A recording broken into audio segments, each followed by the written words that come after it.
Hello friends, Radhe Radhe, जय श्री कृष्णा। कैसे हैं आप सब लोग? भगवान की कृपा से, कृष्णा जी की कृपा से आप सब लोग कुशल मंगल ही होंगे। तो फ्रेंड्स, मैं आई हूँ आपके सामने एक नया टॉपिक लेके, जिसकी चर्चा मैं आपके सामने करूँगी, जो कि आप सब लोगों की डिमांड पे ये वीडियो बना रही हूँ। वो वीडियो जो रिलेटेड है वो है कंठी माला, तुलसी की माला से रिलेटेड। आप सभी को जानने की उत्सुकता रहती है, बहुत सारे प्रश्न करते हो आप। क्या तुलसी की माला हम पहन सकते हैं या नहीं पहन सकते? क्या जो प्याज लहसुन खाते हैं तो तब तुलसी की माला पहननी चाहिए कि नहीं पहननी चाहिए? इसके नियम क्या हैं?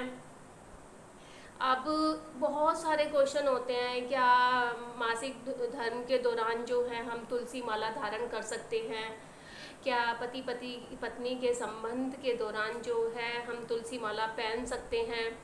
और बहुत सारी ऐसी विस्तृत क्वेश्चन हैं जो आप सब लोगों ने पूछा है कि तुलसी माला अशुद्ध कब होती है, कब माने कि यह अशुद्ध हो गई है, और साथ ही साथ जो है तुलसी की माला जो है हमें कहाँ नहीं पहननी चाहिए, और तुलसी की माला पहनते समय हमें क्या क्या सावधानी रखनी चाहिए। इन सभी टॉपिक्स पर मैं आज आपके सामने चर्चा करूंगी। तो फ्रेंड्स, वीडियो को करिएगा लाइक और चैनल को करिएगा सब्सक्राइब, और साथ ही साथ जो है आप वीडियो को शेयर भी कीजिएगा, साथ में बेल आइकन भी प्रेस कर दीजिएगा। चलिए आते हैं टॉपिक पे अपने, कि हमें तुलसी की माला, ये देखिए, ये तुलसी की माला जो है हम पहन सकते हैं अगर हम प्याज लहसुन खाते हैं या नहीं। सबसे पहले देखिए फ्रेंड्स, तुलसी की माला आजकल बहुत बहुत सारे लोग जो हैं, जितने भी लोग हैं, चाहते हैं कि तुलसी की माला हम पहने, और पहननी भी चाहिए, क्योंकि हिंदुओं की पहचान है ये तुलसी की माला। जो भी व्यक्ति हिंदू है और वो तुलसी की माला नहीं पहनता, तो आज से ही पहनना, इस वीडियो को देख कर ना आज से ही पहनना शुरू कर देना। जब आप इसकी ताकत का अंदाज़ा आपको होगा भी नहीं कि इसमें ताकत कितनी होती है। आखिर तुलसी की माला हमारी सुरक्षा कैसे करती है, ये भी मैं आपको बताऊंगी। तो सबसे पहले मैं आपको बताती हूँ कि क्या हम तुलसी की माला पहन सकते हैं अगर हम प्याज लहसुन खाते हैं तो। हाँ जी, क्यों नहीं, आप तुलसी की माला धारण कर सकते। देखिए, प्याज लहसुन के पीछे जो है एक छोटी सी स्टोरी है, मैं आपको हल्की सी बताती हूँ। देवताओं का जब समुद्र मंथन हो रहा था, उस समुद्र मंथन के दौरान जो है ना, ये अमृत निकला था। तो उस अमृत को पाने की होड़ में जो है, देवता तो थे ही थे, साथ में राक्षस जो थे वो भी चाह रहे थे कि हम अमृत चख लें, जिससे कि हम हमेशा के लिए हम अमर हो जाएं। इसी में एक राहु नाम का जो राक्षस था, इन्हीं राक्षसों में एक राहु नाम था उस राक्षस का। उसने सोचा कि मेरे को भी ये जो है अमृत की कुछ बूंदें तो मिल ही जाएं। तो वो जो है राक्षस उनकी लाइन में, देवताओं की लाइन में लग जाता है, और किसी भी तरीके से थोड़ा सा अमृत जो है ना वो चख लेता है। वो अमृत जो है उसके मुंह में धारण कर लेता है, मतलब डाल लेता है। जब वो डालता है तो भगवान श्री कृष्ण की नज़र उनके ऊपर चली जाती है। तो वो देखते हैं कि अरे यार, ये तो इसने जो है, अगर ये अमृत अंदर चला गया तो ये तो बहुत ही बुरा होगा, है ना। उन्होंने अपने सुदर्शन चक्र से जैसे ही उसने अमृत का पान किया राक्षस ने, तो वैसे ही सुदर्शन चक्र से कृष्ण भगवान जी ने उसका गला अलग कर दिया। लेकिन जैसे ही मुंह से जो है यहाँ तक पहुँचा था उनका अमृत, जो वो जैसे ही गर्दन कटी तो नीचे तक ना पहुँचकर उनमें से जो है 2 बूंदें जो हैं ज़मीन पर गिर गई थी, जिसमें से वो ही 2 बूंदें जो हैं एक प्याज बन गई थी और एक लहसुन बन गई थी, और उसमें जो है बहुत ज़्यादा तामसिकता थी। तो प्याज लहसुन खाना कोई बुरी बात नहीं है। तो यही कहानी है कि हाँ, प्याज लहसुन कैसे बना है, ये भी एक तरीके से अमृत माना जाता है, प्याज लहसुन भी। क्यों? क्योंकि आयुर्वेदिक की दृष्टि से अगर हम देखेंगे तो प्याज लहसुन जो है हमारे शरीर में अनेक बीमारियों को ठीक करता है। हमारा स्वास्थ्य खराब हो जाता है तो तब हम जो हैं खाते हैं। प्याज लहसुन हम तब भी खाते हैं, लहसुन हम तब सेवन करते हैं, देखिए पेट में गैस बन जाती है। छोटे बच्चे को भी लहसुन दिया जाता है। देखिए फ्रेंड्स, अगर छोटे बच्चे को निमोनिया हो जाता है तब आप लहसुन की माला भी पहनाते हैं, इससे बच्चे के शरीर में गर्मी बनी रहती है। तो प्याज और लहसुन का अलग अलग रूप है और अलग अलग आयुर्वेदिक दृष्टि से देखा जाए तो उसके बहुत सारे लाभ हैं। तो लेकिन अगर हम बात करते हैं कि क्या प्याज लहसुन, क्या बोलते हैं, जो हम प्याज लहसुन का भोजन हम ग्रहण करते हैं तो क्या वो ही भोजन जो है क्या भगवान को भोग लगा सकते? बिल्कुल भी नहीं लगा सकते, क्योंकि उसमें तामसिकता होती है, बहुत ज़्यादा तामसिकता होती है और भगवान जी को इस चीज़ का भोग नहीं लगता। देखिए हर घर में प्याज और लहसुन जो है खाया जाता है, खाना भी चाहिए, क्योंकि इससे जो है ना स्वास्थ्य ठीक भी होता है। लेकिन कुछ दिन ऐसे होते हैं जिसमें कि हमें प्याज लहसुन का परहेज करना चाहिए। देखिए फ्रेंड्स, आपके घर में जो है प्याज लहसुन, हमारे घर में भी प्याज लहसुन का यूज़ होता है और हम भी खाते हैं, मैं भी खाती हूँ। और देखो मैंने भी माला पहन रखी है।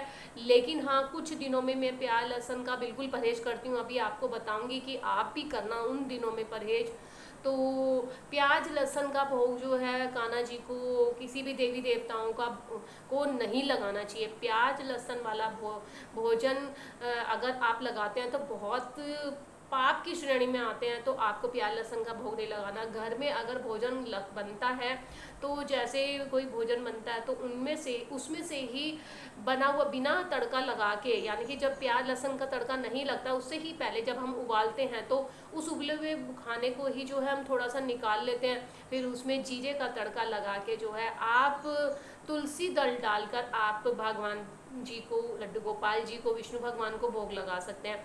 इस तरीके से आप भोग लगा सकते हैं ना। कई लोग को पूछते हैं कि अगर हमारे घर में तो प्याज लहसुन बनता है प्याज लहसुन का खाना बनता है, हम कैसे भोग लगाएं? ये तो आपकी श्रद्धा की बात है कि आपने किस तरीके से आपने भगवान को भोग लगाना है।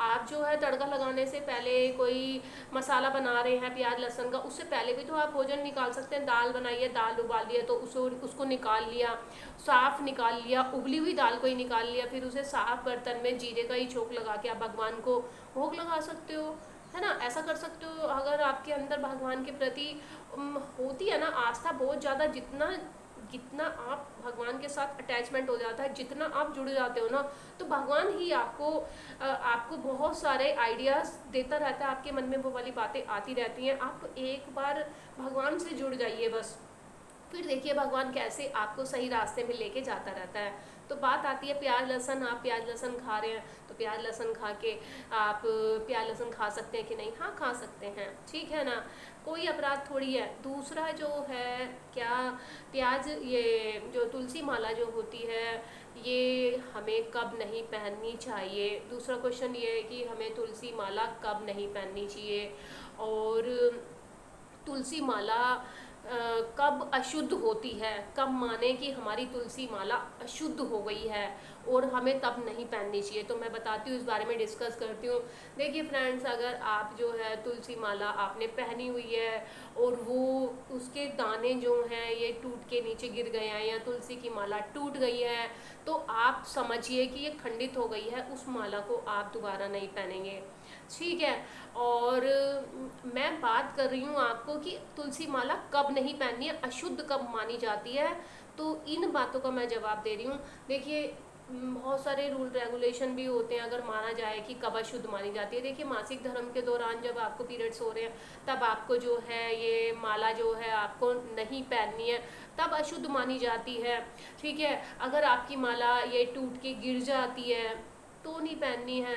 और अगर आपकी तुलसी माला, आपने तुलसी की माला कहीं ऐसी जगह चले गए हैं जहाँ पर आप को जाना ज़रूरी भी था, लेकिन ऐसी जगह जाकर आपकी माला अशुद्ध हो गई है, तब नहीं पहननी चाहिए, है ना।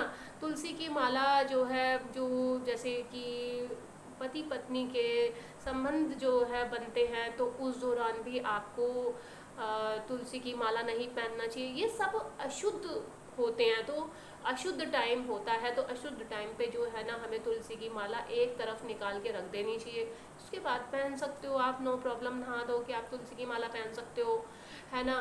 तुलसी की माला पहनने के बहुत से नियम होते हैं, ठीक है, ऐसे नहीं पहनी जाती तुलसी की माला। अच्छा, अब अगली बात आती है कि तुलसी की माला कब पहने, कब धारण करें, कैसे धारण करें। तो सबसे पहले तुलसी की माला हम कब पहने और कैसे पहने। देखिए फ्रेंड्स, आप तुलसी की माला कब पहनेंगे, अगर कोई भी जैसे एकादशी आई आप तब पहन सकते हैं, तुलसी की माला धारण कर सकते हैं। आप पूर्णिमा के दिन जो है तुलसी की माला धारण कर सकते हैं, एकादशी के दिन कर सकते हैं, द्वादशी के दिन कर सकते हैं, देव उठनी एकादशी के दिन आप जो है तुलसी की माला धारण कर सकते हैं, है ना। ऐसे बहुत सारे, जन्माष्टमी के दिन जो है आप जो है तुलसी माला को धारण कर सकते हैं। तो बहुत सारे दिन ऐसे आते हैं जिसमें कि अच्छा दिन होता है, ये बहुत अच्छे दिन होते हैं, तो इस दिन आप जो है तुलसी माला धारण कर सकते हैं, ठीक है। तुलसी की माला धारण कैसे की जाती है ये मैं आपको बताती हूँ। देखिए फ्रेंड्स, तुलसी की माला आप लेकर आ गए हो, है ना, और तुरंत पहन लिया, इस तरीके से नहीं पहनी जाती। तुलसी की माला पहनने के भी बहुत रूल रेगुलेशन होते हैं। जिस दिन आप तुलसी की माला लेकर आए हैं, जैसे आज आप तुलसी की माला लेकर आए हैं, तो इससे पहले आप क्या करेंगे, तुलसी की माला में जो है ना घी लगा लेंगे। पूरी माला में घी लगाकर अच्छे से फिर इसको जो है एक कटोरी में रख देंगे, भगवान जी के समक्ष, कान्हा जी के समक्ष रख देंगे। और अगले दिन सुबह उठकर उस तुलसी की माला को हम धूप में रखेंगे। धूप में रखने के बाद अच्छे से साफ करके फिर इस माला को ना बताऊंगी कि आखिर घी लगाने का क्यों कारण है, क्यों हम लगाते हैं। तो इसके बाद ऊपर छत पे रख के फिर इसके बाद जब हम पहनने लगे तो इसे गंगा जल में डालकर फिर इसे भगवान विष्णु के समक्ष उनके चरणों में लगाकर उनको पहनाकर कुछ देर के लिए, फिर उसके बाद जो है तुलसी माला आप धारण कर सकते हैं, है ना। तो तुलसी की माला अब मैं बताती हूँ कि तुलसी की माला को हम घी में डबो के क्यों रखते हैं। देखिए फ्रेंड्स, हम जो तुलसी की माला जब हम पहनते हैं ना, तो तुलसी की माला बहुत जल्दी खंडित हो जाती है। तो इसे मजबूत करने के लिए, इसे शक्ति देने के लिए जो है हम इसे घी में डबो के रखते हैं। इससे माला जो है, ये जो दाना मन के होते हैं ना तुलसी के, ये दाने जो होते हैं ये स्ट्रॉन्ग हो जाते हैं। पूरी रात जो है घी में डूबे रहते हैं तो ये स्ट्रॉन्ग हो जाते हैं, इसे पावर मिलती है। तो इससे जो है आपकी तुलसी माला आपके गले में सालों साल तक रहेगी और कभी भी खंडित नहीं होगी, ठीक है। तुलसी की माला का इतना सारा महत्व, इतना महत्व है। मैं बता रही हूँ आपको कि तुलसी की माला जो भी व्यक्ति पहनता है ना, उसे पहनने से लाभ क्या होते हैं, इतने लाभ होते हैं फ्रेंड्स। तुलसी की माला अगर आप पहनते हो तो आपका कभी भी अहित नहीं हो सकता, कभी भी आपको बुरा नहीं हो सकता, है ना। आपके चारों तरफ जो है ना जितनी भी नेगेटिव शक्तियाँ होती हैं वो आपके ऊपर जो है ना हावी नहीं होती, आपके ऊपर अटैक नहीं कर सकती। बुरी शक्तियाँ इससे कोसों दूर बाहर भागती हैं। तो मैं आपसे अनुरोध करती हूँ कि अभी तक जिन्होंने ये तुलसी की माला नहीं पहनी है, आप जो है तुलसी की माला पहने। हमारे घर में सब ने तुलसी की माला पहन रखी है, सब ने, ठीक है। आप भी पहनिए। तुलसी की माला पहनने से अगर आपके कोई शत्रु हैं तो वो भी आपका बाल भी बांका नहीं कर पाएंगे, इतनी शक्ति होती है तुलसी की माला पहनने से। कभी भी आपके अंदर गलत विचार नहीं आते हैं, कभी भी आपके दिमाग में जो है किसी के लिए गलत भावना नहीं आती है। जिस दिन से आप तुलसी की माला पहनना शुरू करेंगे उसी दिन से देखना आपके जीवन में नया ही जो है एक रास्ता बनता जाएगा, आपके काम बनने लग जाते हैं। तुलसी की माला की इतनी महत्ता है। जो भी व्यक्ति तुलसी की माला पहनता है, अगर तुलसी की माला पहनी हुई है उस व्यक्ति ने और वो व्यक्ति मर गया है, तो आप समझ नहीं सकते, उसे मोक्ष की प्राप्ति होती है, वो सीधा स्वर्ग में गया। किसी ने अगर कंठी माला भी पहन रखी है और वो अचानक मर जाता है तो ये समझिए उसे मोक्ष की प्राप्ति हो गई है। इसलिए देखिए, समय का कोई पता नहीं होता। अभी मैं हूँ और मैंने पहनी हुई है और कल को मैं ना हूँ, तो मेरे गले में तुलसी माला है तो मुझे कोई डर की बात नहीं है। तुलसी माला मेरी हमेशा रक्षा करेगी और अगर मैं मर भी जाऊँ तो मुझे स्वर्ग की प्राप्ति होगी, ये वाली बात तो तय है, इतनी ताकतवर होती है। तो फ्रेंड्स, आप सबसे रिक्वेस्ट है कि अगर आपने तुलसी माला नहीं पहनी तो आप सब लोग भी तुलसी की माला पहनिए। तो फ्रेंड्स, मैंने आपको बताया है कि तुलसी की माला जो है, जो व्यक्ति पहनते हैं वो प्याज लहसुन खा सकते हैं कि नहीं, इसके नियम क्या हैं, कब अशुद्ध मानी जाती है ना, इसे पहनने के फ़ायदे क्या हैं, इतनी सारी बातें मैंने जो है आपको बताई है फ्रेंड्स। आई होप आपके लिए ये वीडियो जो है यूज़फुल रही होगी।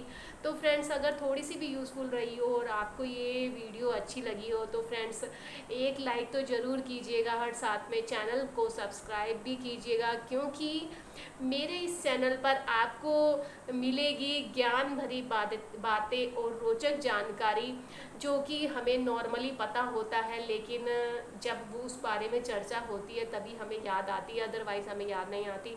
तो फ्रेंड्स, आप चैनल को सब्सक्राइब करके बेल आइकन को भी प्रेस कर देना, ताकि जब भी मैं लेटेस्ट वीडियो डालूँ तो आप सब तक पहुंच पाए, और चैनल को सब्सक्राइब करके वीडियो को शेयर भी कर देना।